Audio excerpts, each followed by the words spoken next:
Let me start with this. Thank you for having me today. We're going to do the first 30 minutes so that it's a live broadcast, but for the remainder, I'm going to be out circulating in the audience, so don't get too comfortable because I want this to be very interactive. So I am very aware that I'm speaking to business school graduate students today. I am often perceived among business school students and certainly business leaders as the skunk at the picnic. Because for the past 22 years, I have represented whistleblowers under the American Whistleblower Programs. So we'll get into a little bit of a discussion about the American programs, but I am here almost with a, well, not almost, I am here definitively with a message to you as the future business leaders that you will be. You'll be CEOs, CFOs, you'll be occupying big roles of decision-making and authority within your organizations. And my one takeaway that I want you to leave with today, after you challenge me on a whole bunch of different realms, and I hope you will, is that you need to listen to whistleblowers. Whistleblowers will be inside your organization. They won't know that they're whistleblowers. A lot of my clients will say, I didn't even know I was a whistleblower until after the fact. But they are the canaries in the coal mine. They are the people who are about to tell you from your position that there are noxious fumes, there's something wrong, there's something afoot in your organization that needs correction. My whistleblowers try, not one, not two, but typically 3 times to report the wrongdoing internally, either through a compliance line or other alternate means going to their supervisors, and are routinely denied, and it's only as a last resort, typically, that they come to me. Why I emphasize that for you is that you have the opportunity to listen to them and stop them from coming to me. You have the opportunity, maybe they don't know everything, maybe they only have a piece of the puzzle, that maybe there's some accounting fraud going on or something else within your organization, but you cannot sideline them. There is almost a sociological tribal instinct, if we go all the way back, that you don't want to be an outsider, so you blame the messenger. Anyone who's raising alarm bells and isn't staying within the corporate, how everyone else is doing it, is often perceived as someone that is outside. And so I'm encouraging you today, and I'm going to give you some really scary statistics and other things. If this didn't catch your attention, I'm going to try and do some fear-mongering and scare you into believing that it's really important to listen to these people and to take it as a welcome opportunity to shine a light and see what might be going wrong, what might be amiss in your organization. So hopefully that has gotten your attention. Now you know where I'm headed. There's so much to cover today. I'm going to talk to you from my perspective, which is as an American lawyer here practicing in the UK under the American programs. The other thing that I really want to do with you today is to talk to you about what Professor Grasso alluded to, which is our whistleblower laws and this incentive program is spreading. It is, you know, as Professor Grasso mentioned, Canada has adopted a whistleblower incentive program similar to the US. We're starting to see it in Australia, but next week, just this week, we've been talking about the fact that the EU is also looking at EU-wide whistleblower protections. So with the Me Too movement, with the Panama Papers, the Paradise Papers, LuxLeaks, all of those things, I feel like we're at a time of unprecedented speak up, whether it be investigative journalists in the Panama Papers, leakers, or whistleblowers, that we're at an unprecedented time of people bringing information forward. So that's all my pitch to you about that this is highly relevant to you. You're going to face this. In fact, companies are facing it right now. All right, so I'm going to give you a quick, I'm going to make the business case for why you should listen to whistleblowers, and I'm going to give you a quick overview. So we'll quickly talk about the American programs and the features of the American program, And then, because you're business school students, I'm going to give you a case study of something that's in the news, and I'm going to ask for your opinion on how Barclays Bank might have handled a whistleblower scenario differently. It hasn't been all decided yet, so it's actually something very topical, so I'm going to need your engagement. So at the end of all this, I'm going to ask you to tell me what you would have done if you were Barclays Bank. And then finally, I'm going to give you some advice on how to prevent whistleblowers from coming to me and turning to the program so it's happening correctly there. All right. So what do I mean by whistleblowers? There's lots of misconceptions. When I say the word whistleblower, everyone at cocktail party says to me, "Oh, you mean Chelsea Manning, or you mean Edward Snowden?" I don't mean that.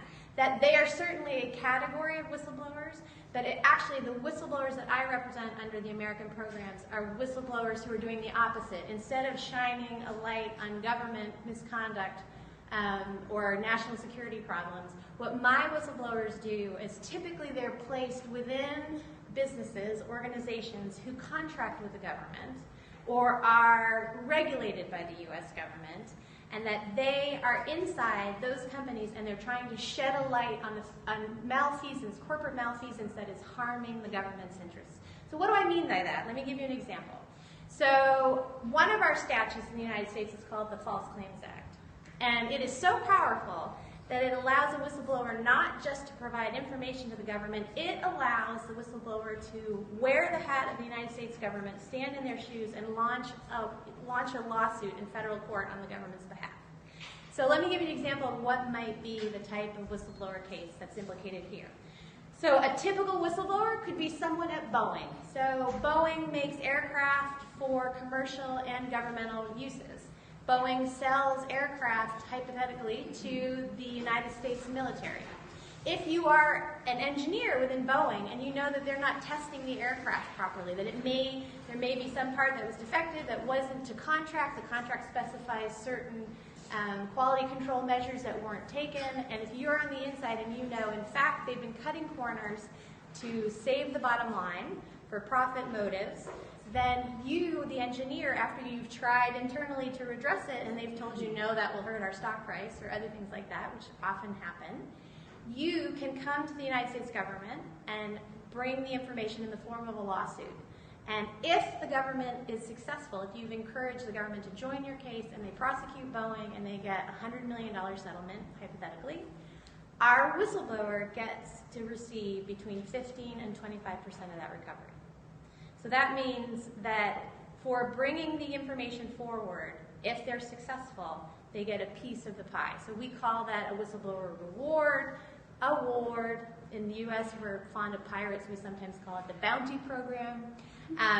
In the UK, that doesn't go over very well culturally, and we can talk a little bit more about that. I think because Americans are perceived as mercenary and overly litigious. I think in Britain, the whole idea of incentives has kind of fallen flat because we're British, we don't do this sort of thing. We report whistleblowing because it's the right thing to do. And somehow, if you are getting money for it, it somehow makes you dirty. That's sort of the perception. What's interesting, I'm hopefully going to disabuse you of this notion, and part of the reason that I moved to London in July is that it's not true. British people are using the American programs.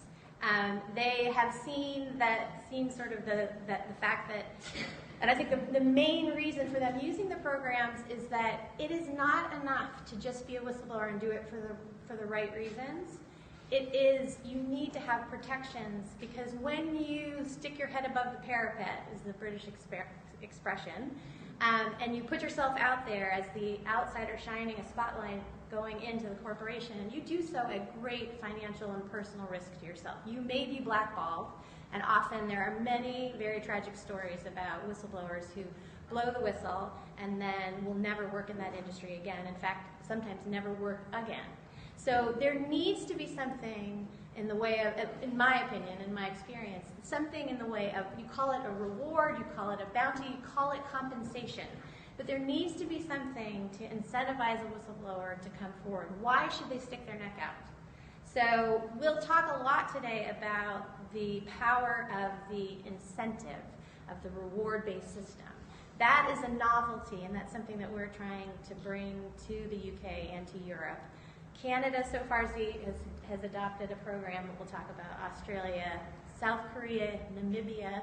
There's some strange pockets that have seen the advantage of it that we'll talk about. But anyway, so that's just an example of what a typical whistleblower lawsuit might look like. Okay, so I want to pause quickly. So that's a typical lawsuit under one of the American programs. So then you ask, well, why am I here in London looking for clients? And so I want to tell you about a case that just settled where I had my first British client. So you do not need to be an American citizen to be a whistleblower under our programs, as long as there is some connection to the United States. And in fact, you don't even need to be suing an American company or be working for an American company. All that needs to happen is there has to be some connection to the United States. So we're going to talk about what those connections are, but I wanted to give you one more concrete example. So I gave you the example of the Boeing whistleblower. I want to tell you about my client. You can read about him in the Financial Times. This was just reported a couple months ago. So my client was a high school educated gentleman who worked for a luxury cashmere retailer in Harrogate, England, called the Pure Collection, and they make cashmere sweaters. And so he was working in the warehouse, and the company was shipping sweaters both to the EU and to the US. They had a big catalog business, and so a lot of customers in the US. So what he perceived from his perspective in the warehouse was that if the sweaters were going within the EU and you bought 5 sweaters, it was bundled like you would expect it, right? 1 customer, 5 sweaters, you send it off to them. If that same customer was in the US and bought 5 sweaters, the warehouse people were instructed to split it into 5 different packages. That didn't make sense to him. He thought, well, there's a business cost to that. Why would they do it? So he was not easily sated, so he asked a lot of questions, naturally curious, and he basically was told, well, in the United States, there's a customs duty. And so if we can, if something that's being exported into the US, if it's under $100, then there's no customs fee applied. So we are able to basically duck, evade, and avoid the customs duties if we split up the packages into 5 different packages. And that, by the way, business students, this is a decision that a CEO made. It went up to the CEO, who actually is one of the individual defendants in this case. The decision was for us to be competitive in the United States. No one is going to want to pay for our cashmere sweater as compared to the Land's End or the LL Bean cashmere sweater, because when they go to the mailbox, because it came from Britain, they'll have to pay a customs fee. So they said, how are we going to get around that? So they actually put up on their website things that said, don't worry about the customs, we'll take care of that. They don't explain how. But so when my client, a guy named Andrew Patrick, raised these issues, that was pretty much what he was told blatantly, was just that, well, that's why we do it. So he didn't know about the American whistleblower programs. He first went to the U.S. Embassy. He called the IRS. He tried all of these different avenues, just saying, this is wrong. American taxpayers are being cheated, which is rather remarkable. And ultimately, for very circuitous reasons, he wended his way to us, actually. And then we explained to him that he could bring a case under the American programs. He did, and so it was about $1 million recovery, and he received 18% of that. So for doing the right thing, he was rewarded, but it was a very powerful tool. So that's just an example of another way, not just defense procurement, but another way it touches the United States is that even though Pure Collection is not an American company, it touches our interest because they're doing business in the United States and they're avoiding our customs. So it can be very, very, very broad. The way that a whistleblower, an American whistleblower program can impact folks in the UK, the EU, and worldwide are there's many different ways that our tentacles, we always talk about this as the long reach of the American government and the government enforcement. And so we'll give some more examples, but hopefully that grounds you on A, what some of the American programs are like, and B, how it could even apply here in the UK. All right, so let's see where we want to go next. We haven't gotten very far. Oops, going the wrong direction. All right, so if you're not persuaded yet, I wanted to give you some statistics. So whistleblowing works. It is, in the United States, it is the primary tool for prosecuting fraud. I'm going to show you some statistics, but there's an inherent reason for that. Why? Why does whistleblowing work? If you put yourself in the shoes of a prosecutor who has 12 cases on your desk, are you going to work on a case where the only information you have is information that came from the outside, from your auditors who are investigating externally? Or are you going to work on a case where someone on the inside has delivered all the goods, has tape recordings, or has copied all the documents that show in these business meetings this was the reason they made this business decision? Of course you're going to pick that case. The case is almost made for you. So that's why it is, in the United States, one of the prosecutor's most powerful tools. And it's another reason why we will talk today about why is Europe not using this tool in the same way that we are. All right, let's talk more about the results. Let's wow you with some statistics. So under the False Claims Act, which is one of multiple programs in the U.S., from 1986, when the act was sort of amended and reinvigorated, to 2015, $47 billion has been recovered as a result of actions that were exposed by whistleblowers. So the numbers tell you that taxpayers are receiving, a lot of taxpayer dollars is coming back that would not have been recovered otherwise had a whistleblower not exposed. All right, I want to talk to you about probably what I view as sort of the gold standard in the United States for our whistleblower programs. It's probably the one that you've heard about the most in the news, and that is the United States Securities and Exchange Commission. So when there was the financial collapse, so that should be something of interest to all business students, in 2008, 9, 10, 7, big, long time period with the mortgage crisis and all of that. I want to sort of contrast for you, there are two sort of similar reactions that the United States government and the UK government took in reaction to the financial crisis. So in the United States, what happened, and I don't know if you remember a gentleman by the name of Bernie Madoff who was engaged in a Ponzi scheme that sort of set all of this off. But what happened is that there was a gentleman in Boston, Massachusetts who had an investment firm. His name is Harry Markopolos, and he has an amazing documentary on him, and there's much to discuss. But he kept going to, he was looking from the outside as someone with investment expertise, looking and analyzing Madoff's company, and he just said, there's no way you can get these returns. Just statistically, there's no model. I can't find a model. So he took it upon himself to go to the SEC office in Boston. He went 3 times. And he said, look, guys, like this is totally a Ponzi scheme. I know this is a Ponzi scheme. Will you look at my models? I've done all these data models. I've run it all for you. Totally not heard. I mean, they listened, but no action was taken. And then we obviously all know what happened next.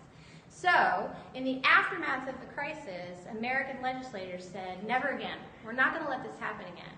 So they said, what we are going to do in the SEC, which, by the way, at that point was sort of a backwater agency, and it is now sort of just launched itself into probably being one of the most prominent agencies in the U.S. They said, we're going to create an Office of the Whistleblower so that next time a Bernie Madoff type person comes to us, there's actually an Office of the Whistleblower within the SEC who has to listen, and we are going to give that person anonymity. If they're bringing us inside information and they're inside that company, they don't need to ever be told, we don't even need to know who they are. And they will receive, if we penalize that company as a result of the information, if they're engaged in accounting fraud or other securities violations, they will receive 10 to 30% of the recovery. So that program, to me, is the gold standard for the United States and what has been replicated in Canada and hopefully soon in Australia, is because it has 3 components. It has the anonymity piece of it, because you don't have to worry so much about the being blackballed and the career ramifications if you can report anonymously. If you can go to the SEC without your name ever being revealed, and more importantly, your name ever being revealed if the SEC investigates to your company, you can, and I have had clients who have remained anonymous through the process, have received their checks at their desks in the office with the company, none the wiser that they're the ones who exposed the harm. So anonymity is incredibly powerful. There are some exceptions to anonymity. It's not 100%, and there's some due process reasons for that are very interesting that we can talk about. But it's a very important concept that's been adopted. So there's anonymity, rewards. We've talked about why I think rewards work in terms of there's an incentive to come forward, step forward. But also protections against retaliation. The SEC has been incredibly strong in going after companies who, as soon as companies heard about the SEC program and saw that their employees might be incentivized to blow the whistle on them, they decided, okay, so what we'll do is when they have severance packages, if we're giving them a golden handshake, or as they're leaving the company, or if they're in an employment agreement and we're having a release, we're going to put some tricky language in there that says, I'm waiving my rights to become a whistleblower under the U.S. programs, or I'm waiving my rights to receive a reward. There was other ways where the companies tried to get tricky, which again, your lawyers could be telling you this in your companies, and so you need to be thinking about things like this, because these are all business decisions that were made by real companies. I can give you the list of the folks who've been penalized for these sorts of activities. But what the SEC has done is said, no, we're going to impose $500,000, multi-million-dollar penalties against you for trying to chill whistleblowers and restrain whistleblower speech. So I feel like those are the three things that go together to make a super strong program. All right, so enough about, let me show you the data on this super strong program. So it's been in effect for 7 years, and it is a game changer. Here we go. So since I did the slide, some of the numbers have, the number right here on 46 whistleblowers has changed. Now it is 40, because of the gentleman, you'll see the folks down in the bottom, that has now moved to 49 whistleblowers, and $250 million in rewards have been issued. So what that means is that whistleblowers have brought information to the SEC that has, in a couple instances, and we'll talk about the instances most recently, some of the biggest rewards, that has allowed the SEC to impose penalties of close to $1 billion against particular companies, for instance, JP Morgan, other companies who have been engaged in practices where they are undermining their clients' interests. So one example, one of the biggest rewards that we'll get to in just a second, is a gentleman named Edward Seidel. He received $78 million. He received $48 million from the SEC and $30 million from the CFTC, the Commodity Futures Trading Commission. And the underlying practice that he exposed is that what JP Morgan was doing is they were recommending to their wealthy clients investments that actually lined their pockets more than their clients' pockets, so that were actually not in their clients' best interests. I mean, I'm not in investment. I don't specialize in securities and financial transactions. You all will, but I'm smart enough to know that, in terms of conflict of interest, one of the things you do when you have clients is you put them first. So it's a very interesting example of a gentleman who exposed this and to the tune of about $1 billion penalty and received that amount of money. So those are eye-popping, newsline grabbing type numbers, but they are the sort of things that show you, if I'm sitting in your shoes, I should be very concerned about engaging in certain practices if I know that someone like me and other companies like me are out there trying to educate people within your organizations that if you're not being listened to, when you raise the flag about these problems, they're going to come to me. And they have a really enormous incentive to do so. And in fact, they can come anonymously to me. So, how are we doing on time? About 5 more minutes? All right, so that's the SEC program. I alluded to the fact that the SEC, the third sort of linchpin in the 3 prongs of the gold standard program is that they protect individuals against retaliation. And so there were 9 companies so far that have been fined for trying to impede an employee's ability to speak. So some of those names are BlackRock, Newstar, Anheuser-Busch, HealthNet, Merrill Lynch, KBR. These are household names that are engaging in these practices. And so the SEC has been very strong in slapping their hands for that. Okay, a couple more statistics on how whistleblowers works, and then we're going to turn to the international stage. So more data, in case we have more skeptics out here. There was a study last year in the Journal of Accounting Research that examined data on 658 federal investigations of financial misrepresentations. What they saw is that when a whistleblower is involved, so a case where a whistleblower initiated the action as compared to a case where a prosecutor is getting the information from the outside, they are 8.5% more likely to be hit with financial penalties. The amount of penalties they will pay are far higher. Total penalties are exponentially higher. There's an increased likelihood of criminal sanctions for the obvious reasons, because a whistleblower is going to bring in tape recordings that show this wasn't an oops, this wasn't done negligently by mistake, this was done with intent, which can put you in the criminal realm. And longer prison sentences are also more typical when a whistleblower's been involved, for all the intuitive reasons, right? Okay. So I'm going to jump over the American programs. I gave you a really quick overview. We'll talk about them more later. But what I did want to tell you is about international whistleblower laws. So this is my discussion to you about it's creeping, it's growing, it's expanding. You should be worried that whistleblowers are now coming to countries near you, because you're sitting there thinking, oh, it's an American issue, it's not going to affect me, I'm here, I'm safe, I'm going to be head of compliance in the Middle East, it's not going to be a problem for me, it's far, far away. So because of the success of the American programs, there are a number of countries that have started to adopt similar programs. So in Canada, they don't have a national, a federal securities regulator like the US, like the SEC. Instead, what they have is a province-by-province system. So Ontario, where Toronto is located with the Toronto Stock Exchange, Ontario has adopted basically an identical version to the SEC whistleblower program.